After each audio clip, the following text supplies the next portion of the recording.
Kelihatan? Kelihatan, Miss. Kelihatan ya. Oke. Pengendalian sosial ataupun social control. Nah,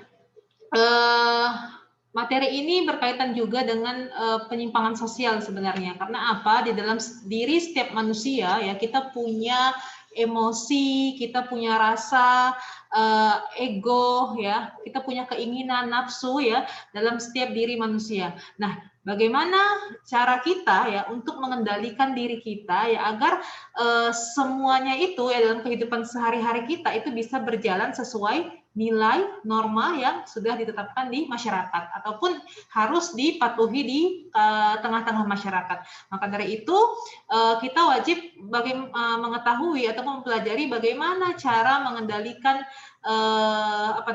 mengendalikan diri kita ya, ego kita, nafsu kita untuk tidak tidak menghalangi ya hak-hak orang lain di dalamnya. Nah, jadi materi pengendalian sosial ini nanti kita akan bahas ya. Nah, dalam pengendalian sosial ya, jadi yang perlu kita pahamkan di sini adalah perilaku-perilaku yang tidak sesuai dengan nilai dan norma sosial ya. Kita tahu ada norma ya, ada 4 norma, norma kesopanan, norma kesusilaan ya, norma hukum, norma agama yang itu harus memang kita patuhi bersama. Nah, artinya jangan mengganggu keteraturan sosial. Keteraturan sosial di sini adalah aktivitas di tengah-tengah masyarakat ya. Jadi perlu adanya pengendalian sosial untuk menstabilkan ya kehidupan masyarakat ini bisa berjalan dengan baik, dengan teratur sebagaimana mestinya yang diharapkan oleh seluruh masyarakat. Oke. Apa itu pengendalian sosial ya? Jadi pengendalian sosial adalah upaya untuk mewujudkan kondisi seimbang di dalam masyarakat. Ya, pengendalian sosial sendiri merupakan mekanisme untuk mencegah terjadinya penyimpangan dan mengarahkan anggota masyarakat untuk bertindak menurut norma dan nilai yang telah melembaga. Artinya yang melembaga di sini adalah yang telah dipatuhi oleh seluruh masyarakat. Yang memang ada, sudah dibuat ya, disepakati ya di Indonesia. Ya, 4 norma tadi berserta nilai-nilainya. Ya, nilai kerohanian ya yang memang kita patuhi sesuai dengan ajaran agama masing-masing. Ya. Jadi ada 2 cara yang bisa dilakukan ya, yang bisa dilakukan dalam mengendalikan sosial seseorang ya. Yang pertama dengan cara ya institusi dan non institusi. Ya. Nah, bagaimana melalui cara institusi? Ya, berarti kalau melalui cara institusi pasti ada lembaga formal, lembaga hukum yang resmi yang sudah dibuat di Indonesia. Ya. Seperti apa? Ya, seperti hukum yang berlaku, agama, ya karena yang sudah kita tahu bersama, aturan-aturan pokok dalam agama kita, politik, ya artinya lembaga-lembaga di dalamnya, ekonomi dan keluarga, ya. Jadi ada lembaga-lembaga yang memang bisa meredam adanya pengendalian sosial itu sendiri, meredam egois ya, ego setiap orang untuk tidak menyerobot haknya orang lain. Nah, sifat pengendalian sosial itu sendiri ya bisa ada 2. Yang pertama itu bisa terjadi karena preventif ya. Preventif di sini adalah pengendalian sosial yang dilakukan sebelum terjadinya pelanggaran. Ya, artinya apa? Sebelum orang melakukan hal tersebut ya, kita bisa cegah dengan himbauan-himbauan, nasihat-nasihat. Nah, ini bisa dilakukan di tengah-tengah keluarga sebenarnya. Nah, makanya sangat penting ya pendidikan dalam keluarga.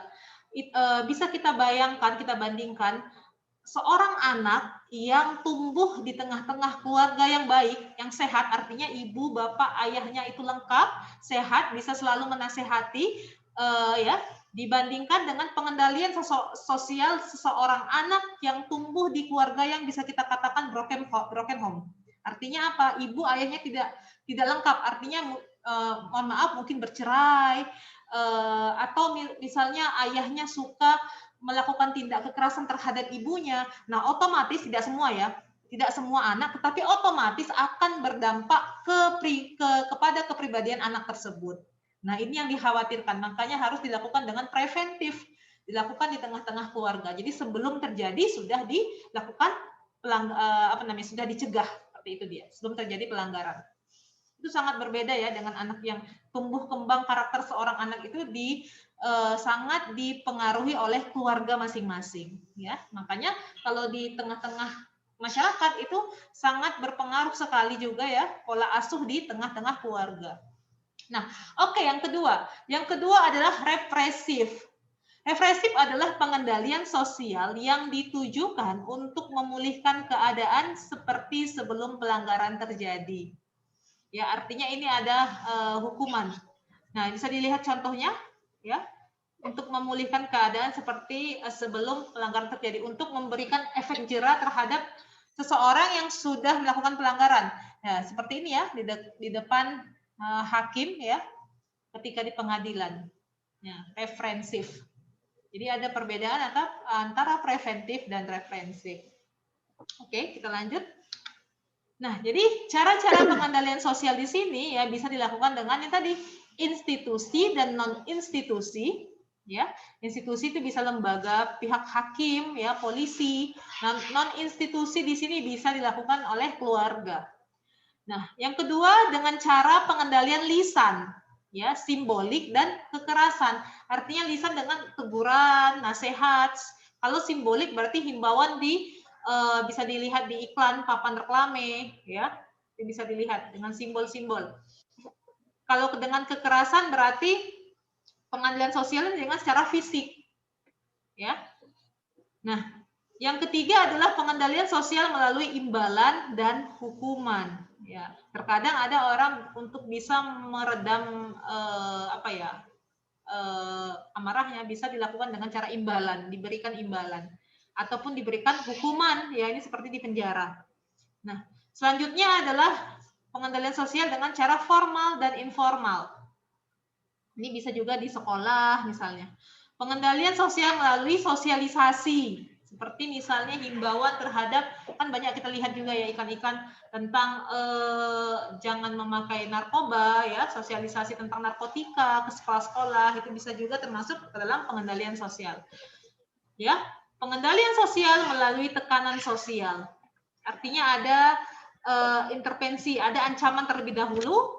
Biasa ya, dengan ancaman biasanya seseorang itu bisa ditakut-takuti ya agar tidak melakukan hal yang lebih di luar di luar kendalinya.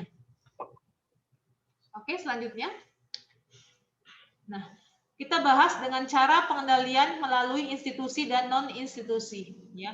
Kalau melalui institusi tadi ya, cara pengendalian sosial melalui lembaga-lembaga sosial ya, yang seperti saya katakan tadi, seperti lembaga pendidikan, hukum, agama, politik, ekonomi, dan keluarga. Nah, sementara kalau untuk cara pengendalian non-institusi ya adalah cara pengendalian di luar institusi yang ada. Nah, cara ini sifatnya tidak resmi, bahkan seringkali dilakukan oleh individu ataupun kelompok massa yang tidak saling mengenal dan seringkali menggunakan kekerasan. Ya, artinya ini bisa dilakukan oleh masing-masing individu, baik yang mungkin bisa mengenal ataupun tidak mengenal sekalipun. Contoh misalnya seperti seseorang yang merampok, merampas barang seseorang dengan paksa, penjahat di sekitar kita, atau artinya orang-orang yang melakukan tindak kejahatan di sekitar kita itu bisa masuk ke dalam pengendalian sosial non institusi, ya, tidak saling mengenal.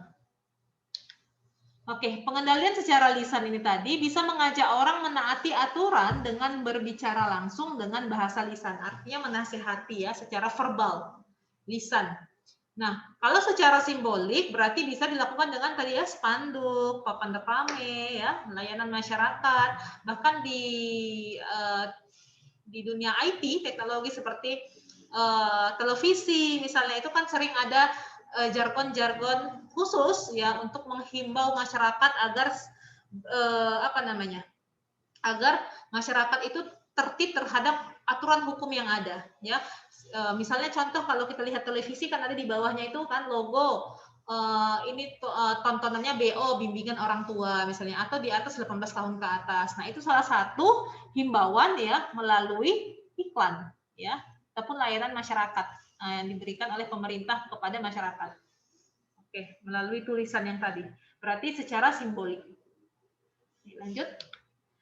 Nah, pengendalian sosial melalui kekerasan ini dia. Jadi cara pengendalian sosialnya ini bersifat korsif.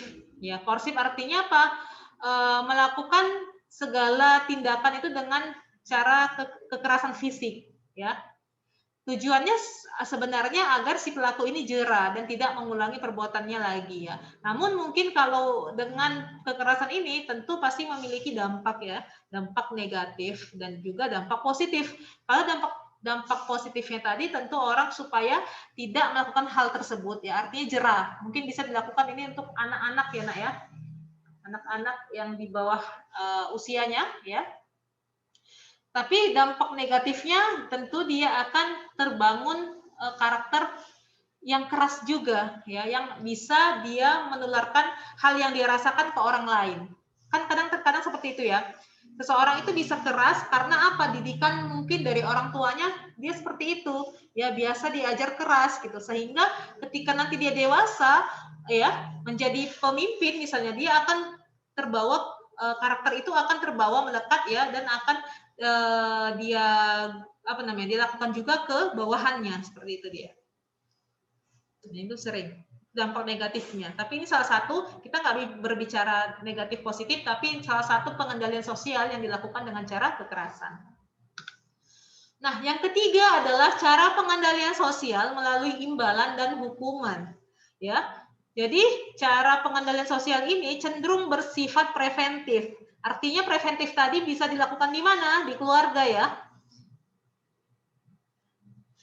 Bersifat mengalihkan. Seseorang diberi imbalan atas tindakannya agar ia berperilaku sesuai dengan nilai dan norma sosial yang berlaku tadi. Nah, supaya apa? Setelah dia melakukan, ya, dia tidak akan mengulangi lagi, ya, dengan cara hukuman, ya. Ini imbalan berarti sebelum dilakukan. Kalau dengan hukuman dia bersifat represif, ya. Cara ini bertujuan untuk memulihkan keadaan seperti sebelum pelanggaran terjadi. Nah, dengan cara hukuman tadi. Oh, ini dia. Imbalan ya. Kalau imbalan ini ya, kalau hukuman ini kan artinya apa? Supaya hal tersebut tidak dilakukan kembali. Ya. Contoh sanksi ataupun hukumannya ya. Jadi dia bersifat fisik, bisa dipenjara, tidak diberi makan, ya, diikat dan lain-lain.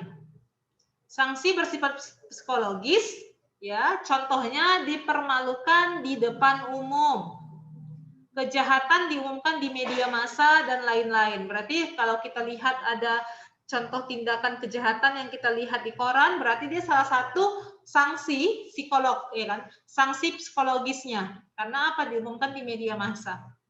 Nah, untuk sanksi ekonominya bisa berupa penyitaan barang, ya, denda, biaya ganti rugi. Nah, selanjutnya adalah cara pengendalian sosial melalui formal dan informal. Jadi cara ini ya merupakan cara yang dilakukan oleh lembaga-lembaga resmi yang juga memiliki peraturan-peraturan resmi. Ya, seperti apa? Perusahaan. Karena apa? Perkumpulan serikat kerja. Karena memang lembaga, ya, kalau lembaga formal tentu dia punya aturan dasar, aturan pokok yang mana aturan ini harus ditaati oleh seluruh SDM yang ada. Ya, seperti tadi di perusahaan, perkumpulan serikat kerja ataupun lembaga peradilan. Ya, supaya apa? Supaya terjadi keteraturan dalam sebuah lembaga tersebut, terjadi ketertiban dalam sebuah lembaga tersebut. Sama ketika kita di sekolah, kenapa kita punya aturan? Ya, supaya masyarakat yang ada di sekolah tersebut ya bisa menjalankan tugas dan fungsinya sesuai dengan aturan dari lembaga tersebut. Oke, cara pengendalian informal adalah cara pengendalian sosial yang dilakukan oleh kelompok yang kecil, akrab, bersifat tidak resmi, dan tidak mempunyai aturan-aturan resmi yang tertulis. Artinya ini biasa kita lakukan oleh teman sebaya, ya, oleh teman di sekitar kita masing-masing. Ya, kita punya kelompok-kelompok kecil yang mana di kelompok itu kita selalu berinteraksi sosial. Nah, pengendalian sosial ini juga harus dilakukan. Agar apa? Agar tidak saling menyinggung antara satu dengan yang lain. Tidak melampaui hak-hak yang lainnya. Jadi ini bisa bersifat tidak resmi dan tidak mempunyai aturan resmi tertulis. Artinya kalau kita berteman dengan orang, kita kan nggak pernah ya, orang mau datang ke kita, begini, kalau mau berteman dengan saya, kalau kamu harus begini, begini, begini, kan tidak. Tapi kita pahami masing-masing, oh si A ternyata tidak suka kalau saya seperti ini. Itu dia. Si B suka kalau saya seperti ini. Artinya itu dia. Jadi aturan-aturan itu tidak resmi tertulis, tapi kita patuhi bersama, kita pahami bersama. Ya. Jadi begitu juga seperti kita, artinya makanya saya bilang ini aturannya untuk teman-teman di sekeliling kita. Itu dia. Oke, itu sangat perlu. Karena tidak, seseorang tidak akan punya kelompok-kelompok kecil di dalam kehidupannya. Artinya tidak bisa berinteraksi baik dengan orang lain. Ya, makanya ada orang yang biasa dikucilkan oleh temannya karena dia apa? Tidak memahami kondisi orang lain, itu dia. Nah, oke, jadi ini bersifat spontan keluar dari dalam diri masing-masing. Oke, cara pengendalian sosial melalui sosialisasi. Artinya ya seseorang menginternalisasikan norma dan nilainya, gitu ya. Jika nilai dan norma sosial itu ya sudah menginternal dalam diri individu, artinya sudah menginternal itu sudah biasa ya, sudah tertanam dalam kehidupannya ya, dalam dirinya, maka dimanapun individu itu akan berperilaku konform, artinya dia bisa menyesuaikan dirinya sendiri ya. Artinya kemanapun jika kita sudah menekankan diri kita untuk berperilaku sesuai norma dan nilai, kemanapun kita membawa diri kita, kita akan bisa menyesuaikan diri kita di masyarakat yang manapun. Oke, jadi ini sangat penting melalui sosialisasi, ya, melalui himbauan-himbauan yang selalu kita dengar, itu sangat penting. Yang terakhir adalah cara pengendalian sosial melalui tekanan sosial, ya. Jadi seseorang ini cenderung mengekspresikan pernyataan pribadinya seirama ataupun sesuai dengan pandangan kelompoknya. Ya, artinya apa? Jika orang berteman ya di tengah-tengah kelompok ya, apa namanya? Biasanya kalau orang berteman kan sesuai dengan apa ya, hobinya, kan ada gitu ya. Kita berteman sesuai dengan memang dengan keinginan kita yang sama dengan teman kita itu. Nah makanya kita bisa melakukan kepribadian yang seirama, artinya sesuai pandangan kelompoknya. Artinya di sini melalui tekanan sosial bukan dengan kekerasan ya, tetapi dengan secara tidak langsung kita mau berteman memang yang sesuai dengan apa namanya, sehobi dengan kita, yang sama kepribadiannya dan karakternya dengan kita. Itu terjadi dengan sendirinya juga, spontan yang keluar memang dengan pribadinya kita. Nah, biasa kalau misalnya orang perokok, ya, orang tidak perokok, dia jarang mau berteman dekat dengan orang yang perokok. Nah, itu dia. Jadi kelompok perokok itu sukanya dengan ya teman-teman yang sama seperokok dengan dia, ya. Contoh hobi pembalap ya, seseorang yang hobi balap motor mungkin akan sama berteman dengan yang sehobinya dengan dia, ya kan? Itu dia. Walaupun mungkin ada kita lihat yang satu kelompok itu berbeda hobi, tetapi biasanya dominan sekali ya orang yang tidak perokok berteman dengan yang perokok berat misalnya, itu sangat jarang sekali. Jadi dia akan yang sama dengan dirinya. Itu termasuk ke dalam pengendalian sosial melalui tekanan sosial, ya. Oke, paham sampai sini ya? Kita lanjut. Jenis-jenis pengendalian sosial ya. Jadi jenis-jenis pengendalian sosial itu seseorang bisa mengendalikan dirinya ketika dia digosipi. Makanya dengan gosip, desas-desus ya. Merupakan kabar angin ataupun kabar burung ya, yang mana berita yang menyebar secara cepat dan kadang-kadang tidak berdasarkan fakta.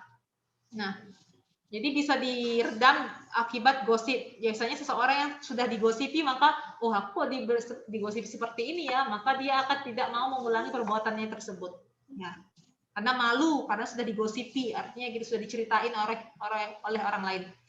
Yang kedua karena teguran, ya. Jadi seseorang yang misalnya melakukan tindakan yang keluar dari nilai dan norma akan kembali lagi kepada aturannya jika ada teguran, ya, peringatan, ya, dari orang lain. Yang kedua akibat pendidikan. Nah, mungkin kita kalau untuk kalian ya di dunia sekolah tentu pasti berbeda-beda tadinya latar belakangnya. Tapi dengan pendidikan ya seseorang itu bisa dikendalikan sikapnya, ya. Karena apa? Memang selain keluarga ya, pembentukan kedua kepribadian seseorang itu ada di pendidikan, ada di sekolahnya, tempat dia menuntut ilmu, yaitu gurunya. Ya, itu bisa diredam karena aturan-aturan yang ada di sekolah. Yang terakhir adalah agama. Nah, agama ini adalah salah satu pengendalian sosial yang sangat penting, yang mana memang karena setiap orang itu pasti dia meyakini agama, ya. Agama manapun tidak ada yang mengajari untuk orang berbuat kejahatan. Makanya karena dalam agama kita sendiri ya, dalam Islam juga sangat detail sekali ya, dalam segala lini kehidupan kita ada aturannya. Maka agama sangat berpengaruh terhadap perilaku dan sikap dalam pergaulan hidup bermasyarakat. Kalau agamanya baik, insya Allah biasanya orang itu akan baik juga. Karena dia tahu aturan agama ini melarang untuk berbuat seperti ini menyuruh untuk berbuat seperti ini. Kalau agama seseorang tidak bisa dikatakan buruk, maka bisa berpengaruh juga ke dalam kepribadiannya. Nah, selain itu ada lembaga-lembaga resmi ya dalam pengendalian sosial. Yang pertama itu polisi ya, sebagai aparat negara bertugas memelihara keamanan. Nah, biasanya jika sudah tidak bisa dikendalikan oleh siapapun ya, maka dengan lembaga resmi seperti ini seseorang bisa dikendalikan. Seperti apa contohnya? Penjahat yang suka mencuri, merampok akan dikendalikan dengan polisi. Ketika ditangkap, ditahan, maka akan terkendali. Itu dia maksudnya. Yang kedua pengadilan ya kan? Di salah satu lembaganya. Ketika sudah dihakimi, ketok palu berapa hukumannya. Nah, itu biasanya orang akan berubah ketika mendapatkan hukuman di dalam suatu lembaga resmi. Atau misalnya dengan peraturan adat ya. Nah, peraturan adat ini biasa dilakukan oleh sebagian orang di daerah-daerah tertentu yang memang dia masih hukum adatnya itu masih melestari sangat tinggi. Ya, membudaya sangat tinggi. Seperti misalnya di Aceh masih diberlakukan hukum adat ya kan. Ada sebagian orang yang yang melakukan misalnya kalau remaja yang melakukan perbuatan asusila itu langsung ada tindakan adatnya seperti apa gitu ya. Jadi sangat pengaruh. Di Bali misalnya. Nah, itu sangat berpengaruh juga adat. Yang selanjutnya adalah tokoh masyarakat ya. Tokoh masyarakat juga memiliki pengaruh ataupun wibawa ya sehingga ya dia dihormati dan disegani oleh masyarakat tersebut. Maka terkadang kita misalnya ingin melakukan tindakan keburukan, kejahatan, tapi bisa ketika dilihat oleh seorang tokoh masyarakat di masyarakat kita biasanya malu. Nah, karena apa? Memang dia sangat berpengaruh, sangat dihormati. Kita takut misalnya. Nah, kalau di sini formalnya selaku misalnya pejabat pemerintah, ya kan? Kalau informalnya bisa misalnya tokoh masyarakat, kepala suku, kepala adat, nah itu dia. Ya. Oke, selanjutnya. Nah, jadi cara pengendalian sosial melalui non-institusi ini ya, cara pengandalian sosialnya di luar institusi sosial yang ada, seperti oleh individu, kelompok massa yang tidak saling mengenal, seringkali menggunakan kekerasan dan bersifat tidak resmi tadi ya. Artinya orang-orang yang di luar kita, baik mengenal ataupun saling tidak mengenal, itu bisa melakukan kekerasan ya yang bersifat tidak resmi. Oke, selesai. Ada pertanyaan sampai sini? Hari ini kita nggak ada bahas kuis, nanti kalian bisa lihat saja di psikologi ya. Bahas soal. Ada yang mau ditanyakan? Untuk materi pengendalian sosial ini, nak?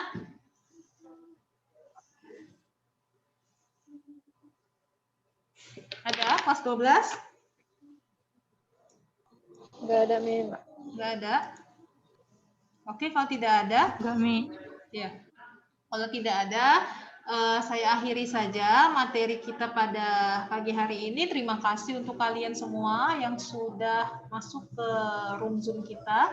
Ya, jangan lupa untuk selalu membaca. Saya yakin kalian sebenarnya lebih banyak membuka materi-materi ya timbang saya, karena kita sama-sama masih belajar, karena ini bukan saya, tapi himbauan saya untuk kalian adalah untuk selalu terus ya membaca modul-modul yang diberikan oleh gurumu ya, baik di psikologi maupun dari media-media yang bisa kalian akses sendiri ya. Terima kasih untuk hari ini. Saya akhiri dengan assalamualaikum warahmatullahi wabarakatuh.